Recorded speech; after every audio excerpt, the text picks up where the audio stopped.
Selamat pagi semuanya, kami dari kelompok satu akan mempresentasikan hasil diskusi kami tentang obat-obat pada sistem saraf pusat. Sebelumnya, kami ucapkan terima kasih kepada dosen pengampu mata kuliah farmakologi satu, yaitu Ibu Apoteker Mira Febrina, Magister Sains.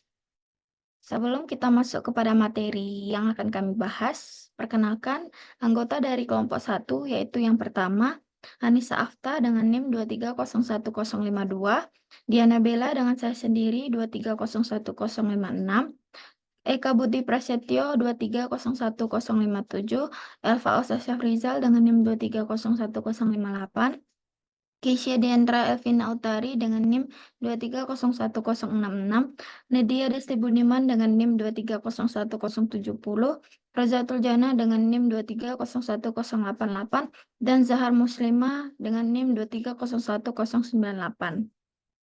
Baiklah, langsung saja kita masuk kepada materi yang pertama, yaitu sistem saraf pusat. Susunan saraf pusat berkaitan dengan sistem saraf manusia, yang merupakan suatu jaringan saraf yang kompleks, sangat khusus, dan saling berhubungan satu sama dengan yang lainnya. Fungsi sistem saraf adalah mengkoordinasi, menafsirkan, dan mengontrol interaksi antara individu dengan lingkungan sekitarnya.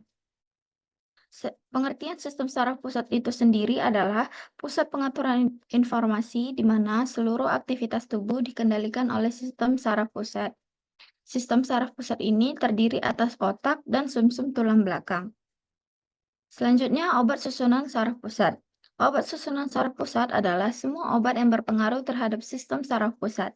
Obat tersebut bereaksi terhadap otak dan dapat mempengaruhi pikiran seseorang, yaitu perasaan ataupun tingkah laku orang tersebut.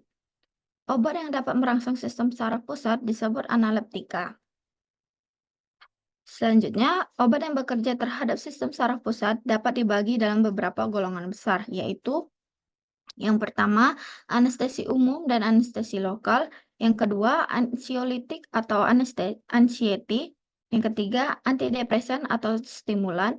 Yang keempat, hipnotik sedatif. Dan yang kelima, antipsikotik. Selanjutnya, materi anestesi umum dan anestesi lokal akan dijelaskan oleh rekan saya. Kepada rekan saya, dipersilahkan. Baik, selanjutnya anestesi umum dan anestesi lokal. Anestesi merupakan tindakan meracuni penderita mempergunakan obat-obat khusus, yaitu obat anestetikum yang umumnya bersifat reversibel pada sistem organ tubuh. Obat anestesi umum dan anestesi lokal termasuk obat-obat penekan sistem saraf pusat. Obat anestesi adalah obat yang digunakan untuk menghilangkan rasa sakit dalam bermacam-macam tindakan operasi. Obat anestesi dibagi menjadi dua, yaitu yang pertama anestesi lokal, yang kedua anestesi umum. Tindakan anestesi yang memadai meliputi 3 komponen, yakni yang pertama hipnotik atau tidak sadarkan diri, bisa disebut juga mati ingatan. Yang kedua analgesia atau bebas nyeri, yang ketiga relaksasi otot rangka atau mati rangka. Sifat obat anestetika yang pertama ada toksisitas rendah, luas terapeutik besar. Yang kedua mudah ditangani ahli anestesi. Yang ketiga aliran pada tubuh dan keluar cepat. Yang keempat khasiat analgetik dan narkotik baik. Yang kelima pengaruh terhadap pernapasan dan sirkulasi kecil. Yang keenam tindakan mengiritasi kulit dan selaput mukosa. Yang ketujuh metabolit tidak toksik. Yang kedelapan sifat fisika dan kimia menguntungkan atau stabil, tidak mudah terbakar atau meledak. Selanjutnya anestesi lokal. Anestesi lokal adalah obat yang merintangi secara reversibel penerusan impuls syaraf ke SPP pada kegunaan lokal. Dengan demikian dapat menghilangkan rasa nyeri, gatal-gatal, panas, atau dingin. Selanjutnya, macam-macam anestesi lokal.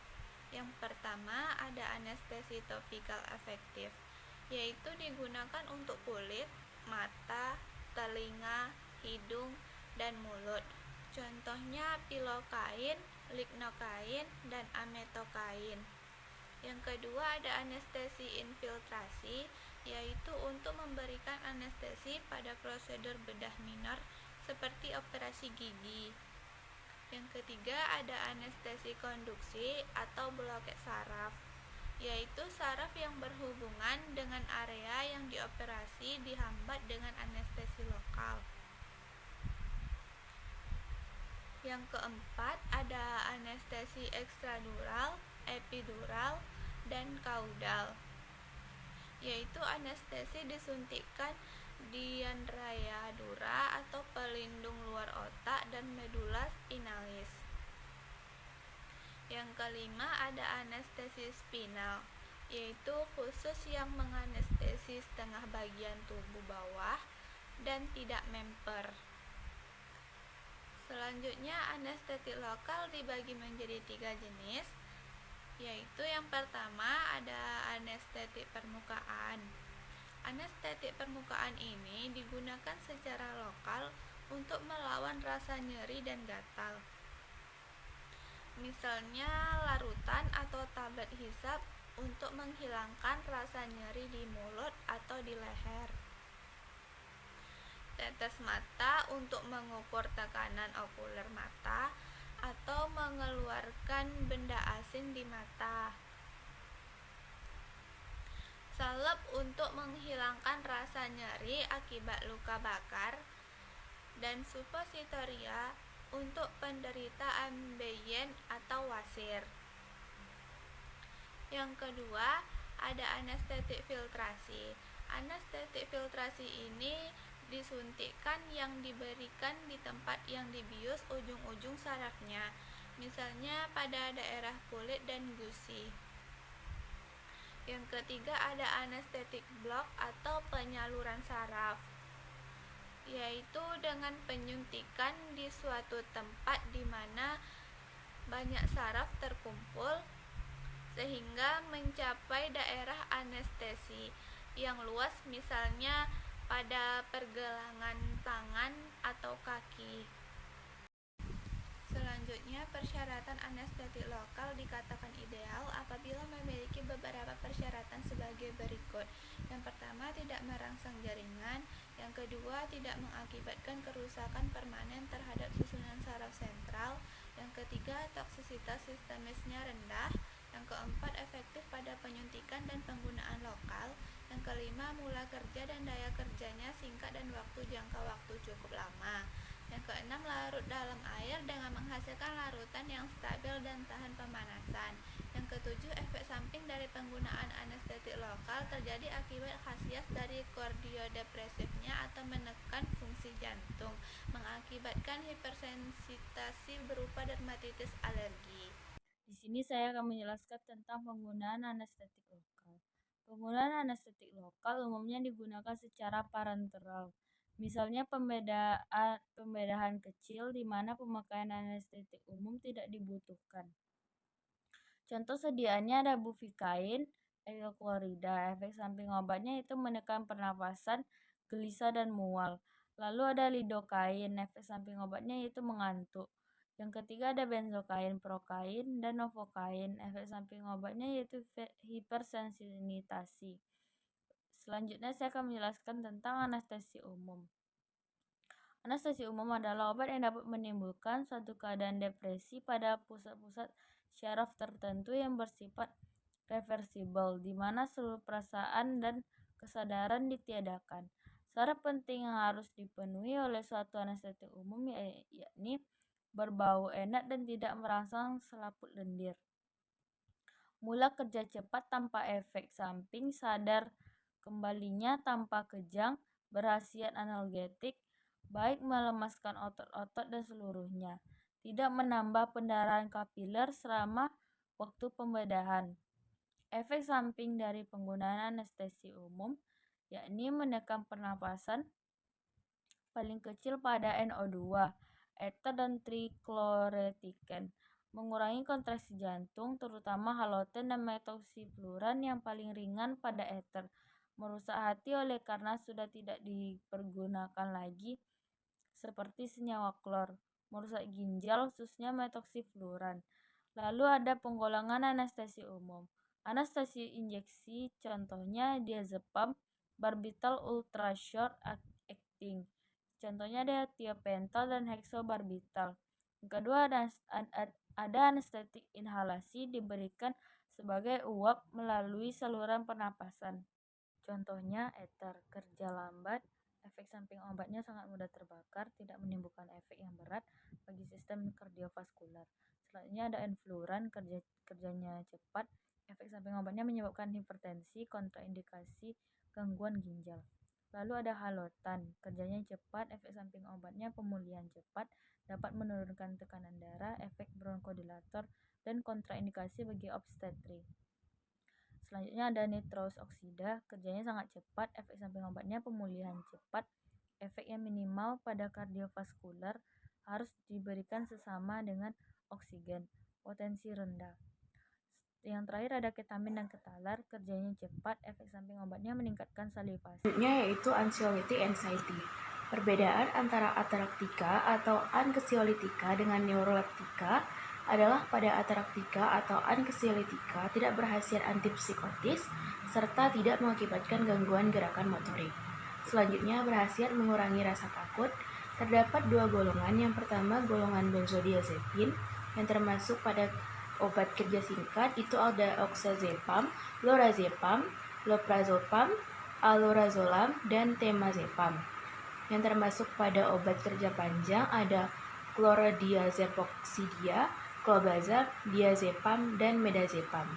Kedua ada golongan yang lainnya yaitu benzoktamin, hidroksizin, dan meprobamad.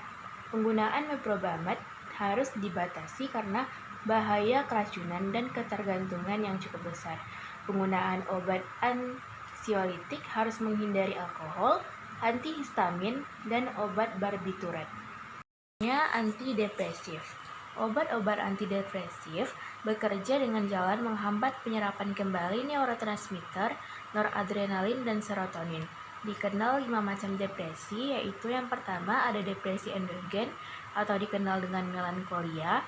Yang kedua ada depresi endogen yang disebabkan efek samping penggunaan obat seperti obat hipertensi, kortikosteroid, pil KB, dan benzodiazepin long acting. Yang ketiga ada depresi postnatal terjadi pada sementara wanita pasca persalinan. Yang keempat ada depresi postmenopause terjadi setelah haid terhenti, dan yang terakhir ada depresi senilis terjadi pada usia lanjut 70-75 tahun. Baiklah, selanjutnya obat antidepresiva ini bekerja dengan cara yang pertama memperbaiki mood, dan selanjutnya menghilangkan depresi serta mengaktifkan psikomotorik. Untuk pembagian obat-obatannya, yang pertama yaitu garam litium, yang kedua inhibitor monoamin oksidase, yang ketiga antidepresiva trisiklik, dan penghambat ambilan serotonin atau SSRI, dan golongan lain. Untuk golongan trisiklik, yang pertama yaitu amitriptilin, dan yang kedua imipramin. Untuk inhibitor monoamin oksidase yaitu moclobemid dan phenelzin, serta banyak berinteraksi dengan obat-obat flu. Untuk penghambat ambilan serotonin itu ada venlafaxine, nefazodon, fluoxetine, dan citalopram. Efek samping yang paling umum terjadi yang pertama yaitu hipertensi, mual, muntah, dan pusing. Selanjutnya ada hipnotik sedatif. Hipnotika sedatif merupakan golongan obat yang memiliki efek menenangkan, menyejukkan, dan membuat seseorang mengantuk dan tidur. Hipnotika yaitu untuk memudahkan tidur, sedangkan sedatif menenangkan sehingga seseorang tidak cemas dan mengurangi kejang-kejang. Terdapat pengatur tidur ritme biologis. Dalam tidur, refleks perlindungan tetap ada, yaitu refleks batuk. Saat tidur digunakan untuk perbaikan atau pemulihan jaringan atau sel yang rusak dan penghimpun energi. Aktivitas parasimpatik meningkat, terjadi penyempitan pupil mata atau miosis, dan perlambatan pernafasan dan sirkulasi darah. Contoh meningkatnya aktivitas parasimpatik yang selanjutnya ada menurunnya kegiatan jantung, stimulasi aktivitas saluran cerna di mana peristaltik dan sekresi getah lambung diperkuat. Insomnia dapat disebabkan oleh beberapa hal, seperti gangguan pada fisiologis tubuh, adanya rasa nyeri, kanker, rangsangan gatal, insufisiensi jantung, kesukaran pernapasan. Selanjutnya ada psikis atau kejiwaan, seperti perasaan takut. cara hidup yang tidak sehat seperti perubahan ritme tidur, pengaruh psikostimulan, rangsangan yang berlebihan seperti bising. Perbaiki penyebabnya terlebih dahulu. Jika tidak ada perubahan, baru penggunaan obat hipnotik dengan dosis rendah. Selanjutnya ada syarat obat hipnotik sedatif ideal. Yang pertama ada menimbulkan suatu keadaan yang sama dengan tidur normal. Selanjutnya, jika terjadi kelebihan dosis, pengaruh terhadap fungsi lain dari sistem saraf pusat maupun organ lainnya kecil, tidak tertimbun dalam tubuh, tidak menyebabkan kerja ikutan yang negatif pada keesokan harinya, tidak kehilangan khasiatnya pada penggunaan jangka panjang. Selanjutnya ada penggunaan obat hipnotika sedatif untuk yang pertama ada gangguan untuk memulai tidur, seperti timbul kerja cepat, durasi singkat, gangguan selama tidur, durasi lebih lama. Selanjutnya efek samping yang umum, terjadi hangover, masih terasa mengantuk ketika bangun, perasaan kacau, pusing, mual, atau hampir mirip gejala terlalu banyak tidur. Depresi pernafasan pada dosis yang tinggi, tekanan darah turun, terjadi toleransi kecuali golongan benzodiazepin, berakumulasi di jaringan lemak. Selanjutnya ada penggolongan hipnotik sedatif. Yang pertama ada golongan barbiturat, golongan benzodiazepin, golongan alkohol dan aldehid, golongan ureida, golongan piperidinion, dan golongan kinazolinon. Lalu ada golongan barbiturat, durasi kerja rata-rata sedang lama, menimbulkan toleransi. Beberapa obat dapat dipakai untuk antikonvulsan atau antiepilepsi. Indikasinya itu gangguan tidur, kondisi terangsang, konvulsi, mania, delirium. Menunjang penumbuhan penghentian morfin sebagai sedatif. Lalu ada kontraindikasi gangguan jantung, hati, ginjal, dan polvia akut, keracunan alkohol, analgetik, dan psikofarmaka. Efek sampingnya itu pada dosis hiponik jarang terjadi efek samping, pusing, sakit kepala, gangguan darah, agranulocytosis, contohnya itu fenobarbital dan penobarbital. Selanjutnya golongan alkohol dan aldehid, contohnya itu klorohidrat, merupakan obat tidur tertua, memiliki rasa pahit dan mengiritasi. Indikasinya itu gangguan tidur, sedasi, membantu proses ansietas, dan pencegahan dan suspensi kecenderungan alkohol. Kontraindikasinya itu gangguan ginjal, hati, gastritis, gangguan fungsi jantung. Selanjutnya ada golongan benzodiazepin, cenderung tidak mengakibatkan adiksi, durasi kerja pendek sampai panjang, durasi kerja berpengaruh pada hangover. Indikasinya itu kesulitan tidur, konvulsi, ansietas atau rasa takut yang berlebihan. Indikasi gangguan jantung, hati, ginjal, dan polvia akut, keracunan alkohol, analgetik, dan psikofarmaka.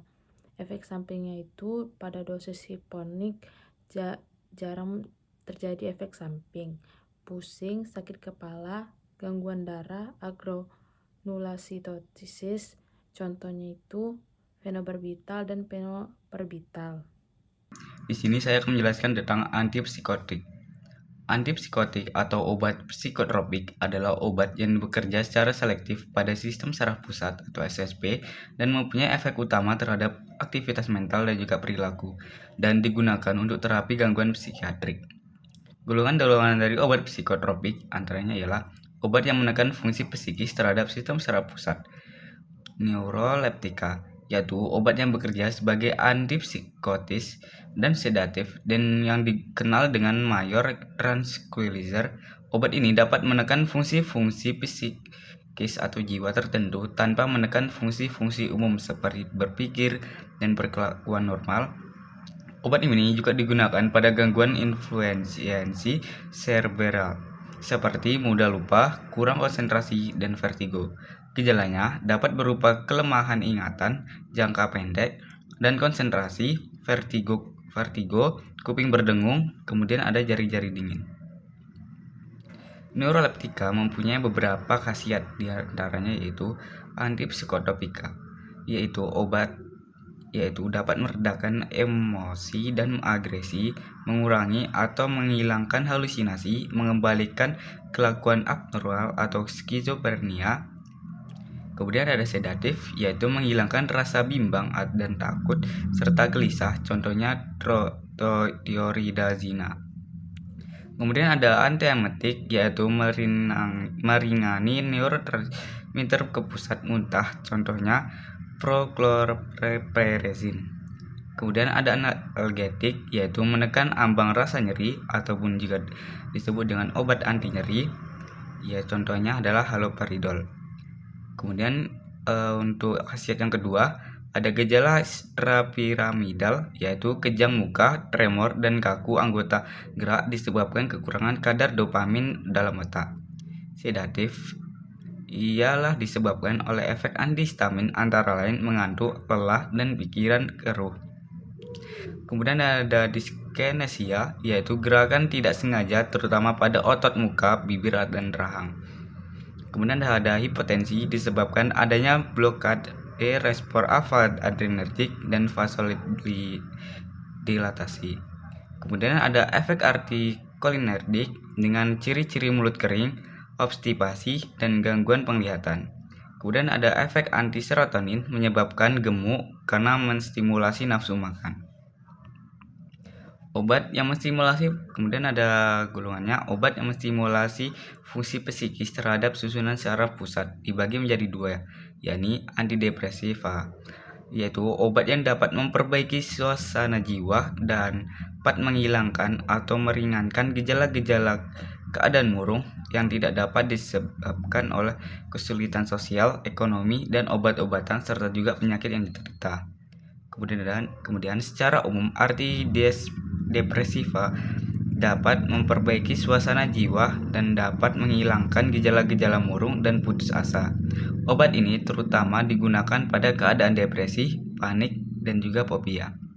Antidepresif dibagi dalam dua golongan, yakni antidepresif generasi pertama, seringkali juga disebut antidepresiva trisiklis, dengan efek samping gangguan pada sistem otonom dan jantung, contohnya imipramin dan juga amitriptilin.